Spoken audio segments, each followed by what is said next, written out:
What's up, world? What's up, Parkway Central Track and Field ladies, and anybody else who's listening out there? Today, we're going to talk about day 5 of week 3. Day 5 is a Friday. Fridays are odd depending on if you have a competition or not. There are a lot of options that you need to have. Typically, what we try to do is have a track meet either the first weekend of spring break or the second weekend of spring break. And typically, our spring break happens week 4, not week 3, which is what we're in right now. Obviously, none of that matters because we're sequestered at home due to the worldwide pandemic.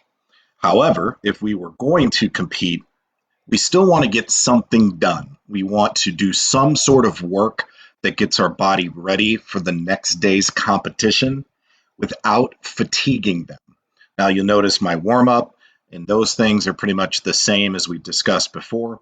You'll also notice that my drill packages are the same that we discussed before. But here's the thing about the drills I don't know that I mentioned. I have an A and a B package for each phase. So our mid-season phase is phase 2. And in our phase 2, we have an A and a B. And for our A and a B, we have one that's related to power and then one that's more related to quick action. And then we have a completely different warm-up that we do throughout the season that is for competition. And we call that the Coach Merriman warm-up because she's the one who put it together for us. And originally, she was the one who was responsible for running that for our younger athletes because she was our distance coach and she was in the middle of the track most of the time, which made it perfect for her to warm up the athletes on the infield on the turf. Now, if you don't have a competition, this puts you in an odd spot because Thursday, you ran pretty fast with accelerations or maximum velocity work or things like that. So oftentimes in my program, which is a critical mass program, I might lactate or lactic acid stack along with some 150 reps at a very, very high speed. And what that is that you're going to run a 150 very fast. And then shortly thereafter, you've got a rep, repeat. And then you're going to have another 150 with a huge recovery, okay? And then you're going to repeat what you did. Now, what are we trying to do here? Well, A, we're trying to train our athletes to go through 150 pretty fast. And then we're trying to get them comfortable with being uncomfortable.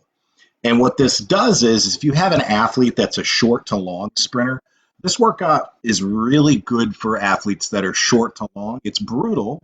It is brutal. So you have to be careful with what you're trying to do here. But what we're trying to do is we're actually trying to sneak a 450 rep in, but divide it up. If you look at the construction of seconds and time in between, that's what we're trying to do. Now, I know that Tony Holler does repeat 200s with short recovery, and he calls it the lactate war zone. This is kind of similar, but broken up into more parts. Now, obviously, if the athlete looks like they're failing, you don't force them through this workout. If they fail to hit the expected percentage of effort 2 times in a row, you don't make them do the third one. But they got to screw it up 2 times in a row. And then you cut the workout. Or you say, okay, we got one more rep, and then we're done. If you feel like you can't cut it after 2, and then after the third rep, they're probably going to be done. And if you tell them we'll be done after the third rep, they usually give you that rep really hard in the one before it if you tell them to do it. So there's all sorts of ways that you can manage the psychology of that. Now, if you have sprinters that are doing block starts on a day, pre-meet day, going to the first hurdle, run-throughs, doing handoffs, there's some general rules about that. I typically, for my athletes that I don't have doing a lot of skill-based or technical work, we might do 3 to 4 150s or 3 to 4 200s at like a 75% effort just to shake out the legs, just to turn the body on, not to be exhaustive. I usually let them take as much recovery as they want. However, I have a rule that they cannot go repeat an effort shorter than 3 minutes in between. Because we want to make sure that this does not become a lactic workout in and of itself if it's a pre-meet day. So that's what we would do on a pre-meet day. Now, if I have athletes doing run-throughs, doing handoffs, doing technical starts to the first hurdle, we might actually cut all those reps out depending on the fatigue level of the work they have to do on that day because we don't want it to be exhaustive. Now, additionally, if you're doing 4x2, 4x1 handoffs, and the 4x1s are at all out, spiked up in blocks, you've got to be very careful with that because, again, that can be fatiguing. If my athletes can't get an exchange done in 4 chances, that exchange is done, and we will come back to it that next day at the day of the meet and run through some handoffs. My philosophy is when it comes to relays, and probably something I should talk about more in a future conversation, is that basically you have the entire season to get your 5 to 6 to 7 athletes ready. I philosophically never, ever, ever train more than 12 kids on my program to take a handoff. And what I mean by taking a handoff is I don't train them to take a 4x1, 4x2 handoff. If you're training anybody additional to that, you're really wasting your time because those athletes are very, very slow. They're probably not going to be on a relay. And I don't run relays with kids that aren't really quick. Instead, what I do is I'll host a bunch of meets that we call a friend series where all my athletes can give an opportunity to prove that they're worthy enough to be in that dozen, that dirty dozen, so to speak, relay pool that I have. And so we run a lot of open races where you have unlimited entries against maybe 4 or 5 teams. And if somebody pops up out of that group, which oftentimes they do, then they get added into that pool, and then they're proving that they're worthy of getting taught that skill. Now, that may sound selfish or elitist or whatever, but the reality is that as a coach, you don't want to waste time on something that is not going to pay dividends for you, the athlete, and specifically the athletes that you're trying to really get their rhythm down for their handoffs for the fastest kids on your team. Because, truth be told, the fastest kids on your team, those relays can be really, really quick, even if you don't have a lot of fast kids. I've had many, many, many 4x1s and 4x2s finish runner up or all state at the state championship numerous times with not one kid qualifying in an individual sprint. And the reason why is that A, we have good handoffs, B, I have the stable of sprinters, and I can go 12 deep. But if you can't go beyond that, there's no reason to teach those kids handoffs. It's a waste of time. Okay, moving down to the distance work. Here you'll notice we have a pretty long run for our distance runners, and you're like, wait, this is pre-meet. Yes, I know, but we're also early in the season, so sometimes specifically for our distance runners who need a lot of mileage, because you've got mileage-centric distance runners and you have sprint-centric distance runners as well. We usually call them long sprinters. But nevertheless, we're going to be training through, and so we're really going to still put some work in under their legs for the first couple of weeks because we just don't have enough time to do the things that we need to do. And so early on in our season, sometimes our track meets become workouts themselves and we train through. And obviously, this being only the 3rd week of the season, we're going to train through. Now, that being said, as we've discussed before, I like to have speed even on my aerobic days. And we do 8 times 30 meters flying, which is that, Scott Christensen speed work that is very, very important to distance runners as well. And we want to make sure we have a quality day there. Now, if you look at our cool down, one of the things I never want to do really is ever run 2 slow jogging laps at the end of practice. You get a lot of those grueling calf muscle cramps and all this kind of stuff. So I like to do jogs and walks and jogs, things like that, as opposed to just putting them all together. Sometimes I'll reverse that and just do 1 walk, 1 jog, 1 walk as a cool down. And you can cut that volume however you want and whatever you're comfortable with. Now, when we go down to the jumpers and we look at this 4 times 120 meters in and outs, what we're doing there is we're changing the speed every 30 meters. So we'll start off fast, go slow, fast, slow for each 30 meters of that 120.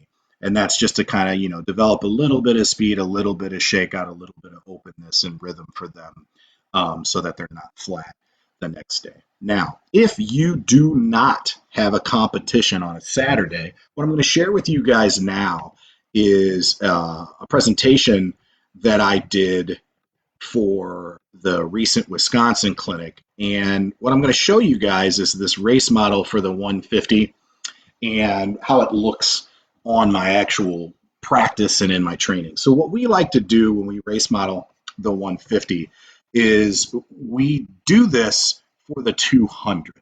So it's really, I misspoke. It's a 200 race model using the 150. And why do we discount it by 50 meters? Because the athletes can practice at a real high-end effort with lots of recovery, get most of what you want technically done, which is really more focused on the curve, right? Because we've got to manage this. This is a very different thing in terms of the velocity and speed in which they're moving and coming around the track. It's very different than anything else they really do in track and field. So we want to train them how to do it. It's a great thing to kind of simulate a couple running events in a meet when you don't have a meet. And we usually do 3 to 4 of these in a practice on a weekend. We try to find days where it's really nice out. Now, you can tell by the way that these guys are dressed, it's not perfectly sunny and it's really early in the year.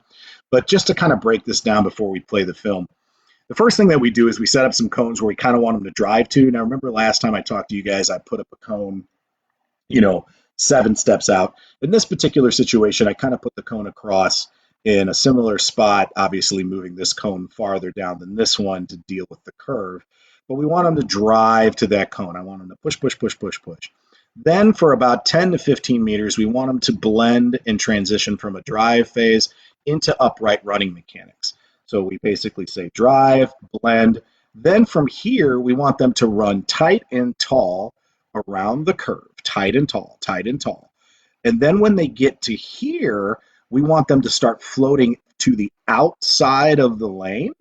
So they go from the inside of the lane to the outside. And we actually put little flat cones that we put out here now. This is something we learned from Altus. And that way we can kind of take advantage of that slingshotting physics that comes from coming off that turn at full speed and then opening up. So we do that right there. Then for the last 50 meters, I ask them to A run or A sprint, which is an exaggerated high knee action. And we know that they're not going to do that in a 200 for real. And we talk to them about that. But what we're trying to do is to force them to keep that stride nice and open and keep a big, powerful rhythm in the last 100 meters, but only going to the 150. Now, what's really cool about this is I can stand right here, and I can get a good time on all my athletes as they cross the cone and then they walk back. So when we're managing large groups with only a few coaches, you can really coach them up on a lot of these things, and the cones are coaches as well. So here's the film of that, so you guys can watch this through. I'm actually going to put the sound on so you can hear me talk to them.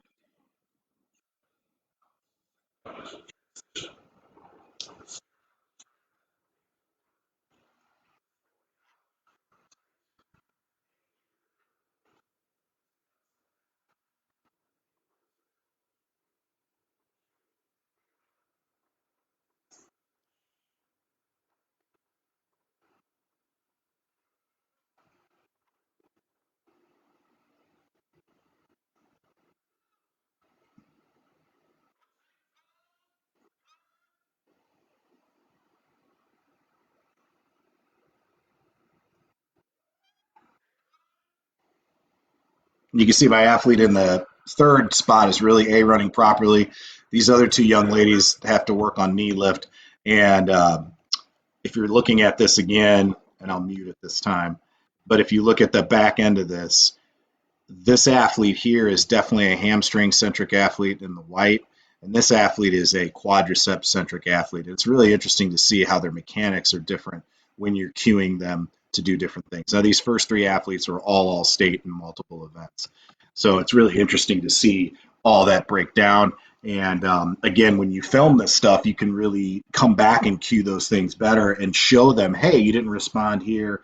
This didn't go the way we exactly wanted you to go. And this is really great for a day when you don't have a meet, but you're wanting to simulate meet-like conditions. Okay, now, next thing, the Sprinter's Compendium. There is a ton of information. Like if you can't buy the book, which I understand with times being really tough and things being tight, I totally get that. I'm not showing you this because of that. What I am going to show you is that if you click on the look inside option, I actually have the first chapter and a half in this book with all the information on the coaches and drills and exercises and workouts and all this different types of stuff.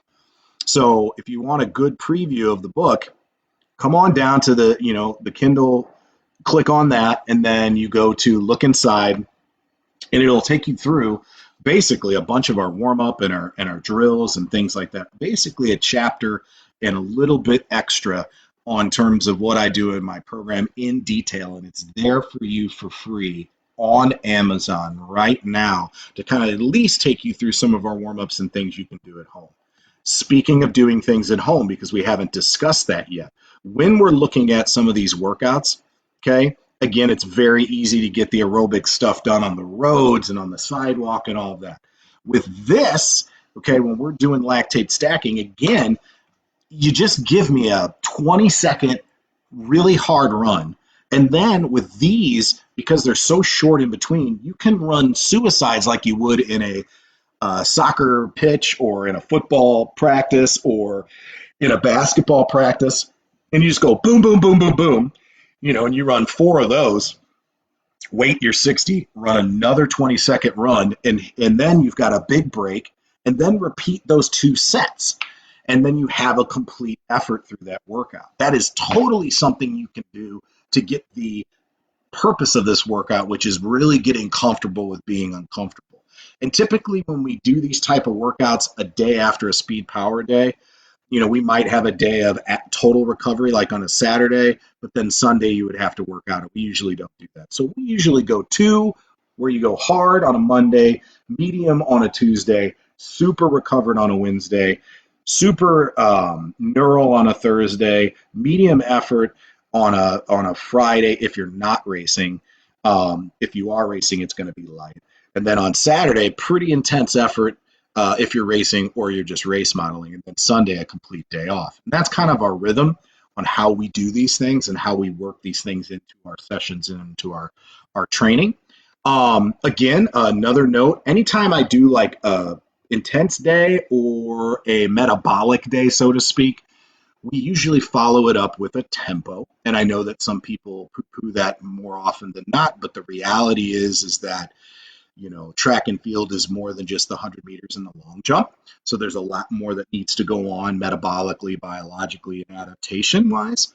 But when we come back on that second type of tempo-ish day or a lactic stacking day, those efforts, those repetitions are going to be shorter.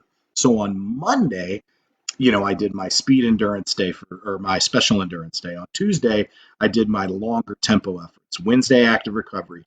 Thursday, speed, acceleration, max velocity. And then Friday, we're doing a tempo-ish type of day, but you'll notice that the reps are shorter. And that's key. As you move through the week, you kind of want to dial back the workload, regardless of whether or not you're competing or not. Now, moving down here, looking at our quote of the day, our greatest weakness lies in giving up. The most certain way to succeed is always to try one more time. Thomas Edison, the master of trying 1,000 times for him and his group to come up with a usable, efficient light bulb. It's a great, great, great quote.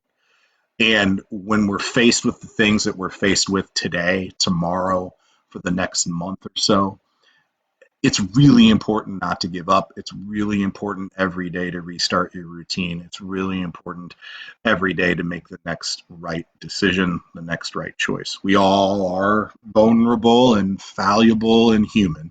And the guy talking to you right now has to go through that process every day as well. But nevertheless, we're going to leave you with that. I hope you found this information to be very helpful. I love you guys. If you got any questions or comments, please share this video out as much as you can. Eventually, I will upload this series to YouTube, but I've just been kind of doing the Facebook Live thing for now.